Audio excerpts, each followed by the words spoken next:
Bonjour à tous. La Terre a connu des millions de criminels qui ont tenté de rassasier leur soif de sang et de crime.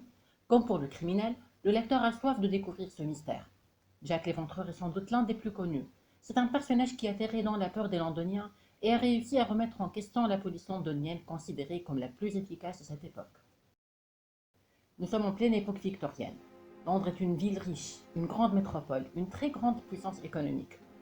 Mais c'est également une ville qui cache ses propres travers, son côté sombre, notamment dans les quartiers qui sont réputés pour être malfamés, surtout dans le côté est de la ville, comme le quartier de Whitechapel, là où Jack l'Éventreur assassinait ses victimes. Nous sommes dans la nuit du 31 août. Il fait sombre et froid. Dans une petite ruelle du quartier de Whitechapel, un passant fait une rencontre macabre. Le passant voit le cadavre d'une femme, la gorge tranchée, les parties génitales trouées et percées, et le corps mutilé. Il s'agit du corps de Marie-Anne Nichols, une prostituée dont l'âge atteint facilement les 40 ans minimum. George Eberline sera chargé de résoudre cette enquête, mais les investigations n'aboutiront à rien. Les semaines passent. Le criminel continue sa besogne malsaine, en tuant et massacrant des gens innocents, comme Annie Chapman, une prostituée de 47 ans, qui, comme la première victime, a été égorgée et mutilée. De grosses blessures sur le cou, ses organes reposant sur le sol. Son corps a été aperçu une semaine après sa première victime.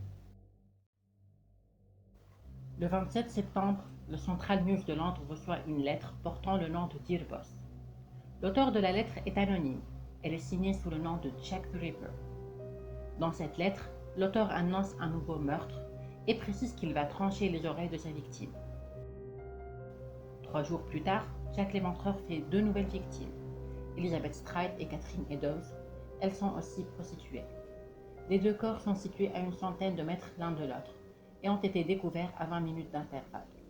Les 2 femmes ont été égorgées, tout comme les premières victimes. La lettre a été publiée dans la presse dans l'espoir que des personnes reconnaissent l'écriture de l'auteur. Nous sommes maintenant le 15 octobre. La police reçoit une lettre portant le nom de From Hell.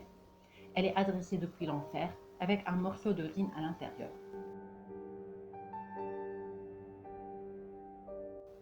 Mais on ne sait pas réellement si la lettre venait de Jack the Ripper. Cette lettre est d'un plus faible niveau littéraire que les 2 premières, et elle ne sera pas signée Jack the Ripper. Certaines personnes diront que cette lettre est un canular. Le 9 novembre, sa dernière victime, Mary Jane Kelly, est assassinée aux alentours de 2 heures du matin. C'est une Irlandaise qui vivait dans la pauvreté absolue. Son corps a été mutilé, le visage méconnaissable, l'abdomen ouvert, ses organes dispersés dans toute la pièce. Elle a été assassinée dans sa maison, et elle était beaucoup plus jeune que les autres victimes. Après ce crime, nous n'entendrons plus jamais parler de lui. L'identité de Jack l'Éventreur aurait été dévoilée par 2 scientifiques britanniques qui travaillaient sur ce tueur depuis 2007. Il s'agirait d'Aaron Kominski, un barbier qui avait 23 ans lors de ses meurtres. Il avait déjà été interrogé et suspecté dans l'affaire, mais avait été relâché faute de preuves. Merci d'avoir regardé cette vidéo. Cliquez sur le pouce en haut si elle vous a plu et n'hésitez pas à vous abonner à notre chaîne. Je vous souhaite à tous une très belle journée et à la prochaine.